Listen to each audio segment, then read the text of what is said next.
Central ड्रॉगमा। Central ड्रॉगमा की यदि बात करें तो सेंट्रल ड्रॉगमा एक बहुत ही इंपॉर्टेंट टॉपिक है जो आपको हर एग्जाम में इसमें से सवाल देता है। ठीक है, सेंट्रल ड्रॉगमा की यदि बात करें तो भैया ये सेंट्रल ड्रॉगमा शब्द के बारे में बताया था सबसे पहले क्रिक ने। सेंट्रल ड्रॉगमा के बारे में सबसे पहले किसने बताया भाइयों? क्रिक ने बताया था। और क्रिक वही क्रिक है, एक तो वाटसन और एक क्रिक। इन्होंने डीएनए का डबल हेलिक्स मॉडल या द्विसूत्री सिद्धांत प्रतिपादित किया। इन्होंने एक बात कही कि प्रोटीन संश्लेषण की क्रिया एक पथ में संपन्न होती है। भाई क्रिक ने क्या कहा?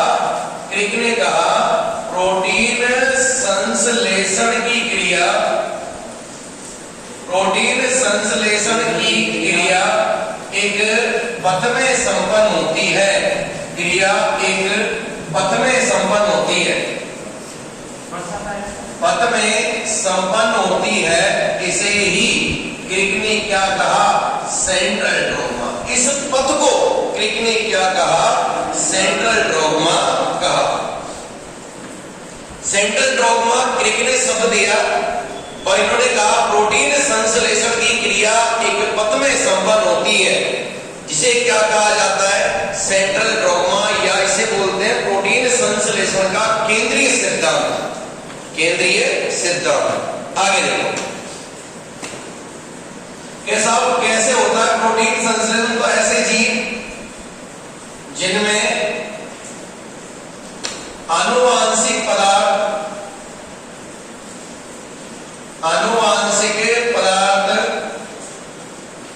डीएनए पाया जाता है।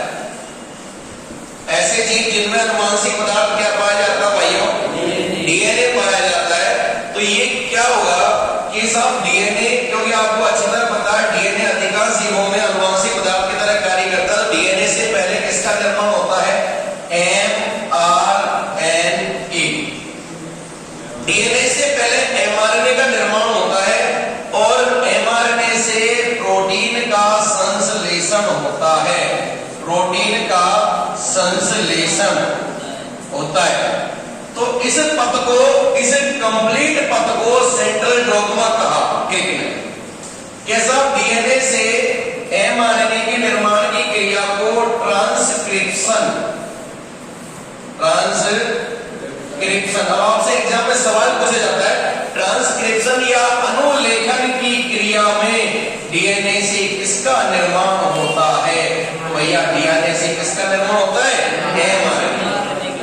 आपसे सवाल पूछेगा डीएनए से एमआरएनए के निर्माण की क्रिया को क्या कहा जाता है? ट्रांसक्रिप्शन या अनुलेखन कहा जाता है।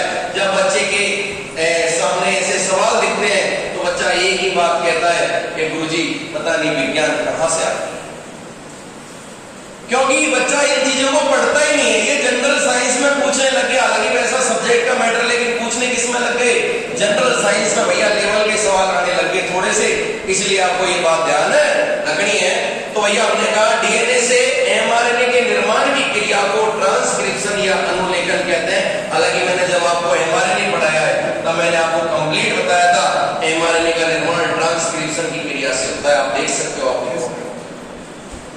इसके अलावा यदि बात करें एमआरएनए से प्रोटीन का संश्लेषण जिस क्रिया द्वारा होता है उसे ट्रांसलेशन बोलते हैं और इसे हिंदी में बोलते हैं अनुवादन। क्या बोलते हैं भाइयों? अनुवादन। ट्रांसलेशन, अनुवादन, ट्रांसक्रिप्शन, अनुलेखन। क्लियर बात? ये बात आपको ध्यान रखनी है।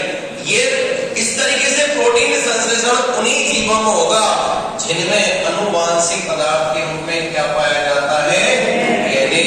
लेकिन भाइयों जीव तो ऐसे भी होते हैं जिनमें अनुवांशिक पदार्थ डीएनए नहीं होता। क्या होता है? आरएनए। तो मैं यहां पे लिख देता हूं दूसरा पॉइंट।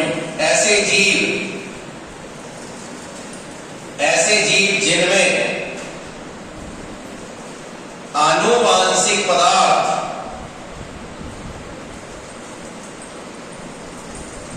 ऐसे जीव जिनमें अनुवांशिक पदार्थ भैया डीएनए के स्थान पे क्या होता है?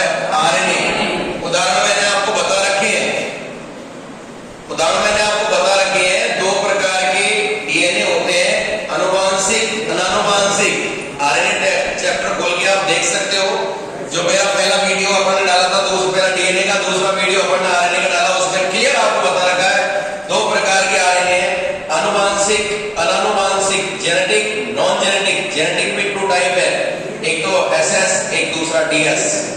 एसएस में मैंने आपको 2 बता रखे हैं, टीएमबी और कोरोना, और डीएस में 2 बता रखे हैं, रियो और रेट्रो। 4 वाला मैंने आपको बता रखे हैं, तो आप उनको याद करो भाइयों, ऐसे पार नहीं पड़ेगी।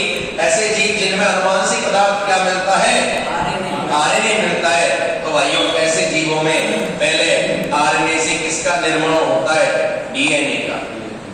आरएनए से किसका निर्माण होता है? डीएनए का निर्माण। देखो भाइयों, डीएनए से आरएनए, डीएनए से आरएनए के निर्माण की क्रिया को बोल दिया ट्रांसक्रिप्शन। डीएनए से आरएनए के निर्माण की क्रिया को क्या बोल दिया भाइयों? ट्रांसक्रिप्शन। क्या बोल दिया? लेकिन ओ भाइयों, लेकिन ये तो क्या हो रहा है? ये तो आरएनए से किसका निर्माण हो रहा है? डीएनए का। आरएनए से, यानी गाड़ी कैसे आ गई? उल्टी को क्या बोला भाई?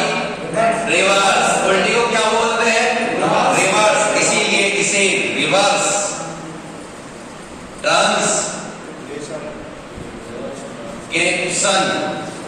कहा जाता है। Reverse transcription. रिवर्स ट्रांसक्रिप्शन की क्रिया में आरएनए से डीएनए का निर्माण होता है, फिर डीएनए से फिर एमआरएनए का निर्माण होगा, और एमआरएनए से दोबारा प्रोटीन का संश्लेषण होगा। तो ये आगे सेम टू सेम है, ऊपर वाली ही रिएक्शन। लेकिन इसमें एक एक्स्ट्रा स्टेप आ गया, जिसे बोलते हैं अपन रिवर्स ट्रांसक्रिप्शन। आरएनए से डीएनए के निर्माण की क्रिया को रिवर्स ट्रांसक्रिप्शन कहा जाता है। क्लियर बात? चलो ये बात आपको ध्यान रखनी है। आपको ये बात, रिवर्स ट्रांसक्रिप्शन की खोज थिमिन एंड बाल्टीमोर,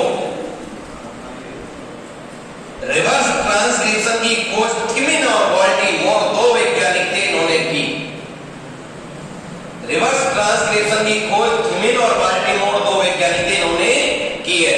तो भाई एक बार दोबारा मैं आपको बता दूं, सेंट्रल डॉग्मा के बारे में पढ़ा रहा हूं, थोड़ा ध्यान देंगे। सेंट्रल डॉग्मा बहुत इंपॉर्टेंट टॉपिक है। इसके बारे में सबसे पहले बताया किसने? क्रिक ने। किसने बताया? क्रिक ने बताया। और यदि बात करें प्रोटीन संश्लेषण की क्रिया एक पथ में संपन्न होती है, इस पथ को क्या कहा जाता है? Central dogma. क्या कहा जाता है? सेंट्रल डॉग्मा कहा जाता है। ऐसे जीव जिनमें अनुवांशिक पदार्थ क्या मिलता है? डीएनए। क्या मिलता है? डीएनए मिलता है। उनमें डीएनए से पहले किसका निर्माण होगा? एमआरएनए। किस क्रिया को क्या बोलेंगे? ट्रांसक्रिप्शन या अनुलेखन। लेकिन यदि बात करें एमआरएनए की, यदि बात करें एमआरएनए से प्रोटीन संश्लेषण क्रिया को ट्रांसलेशन या अनुवादन कहा जाता है। क्लियर?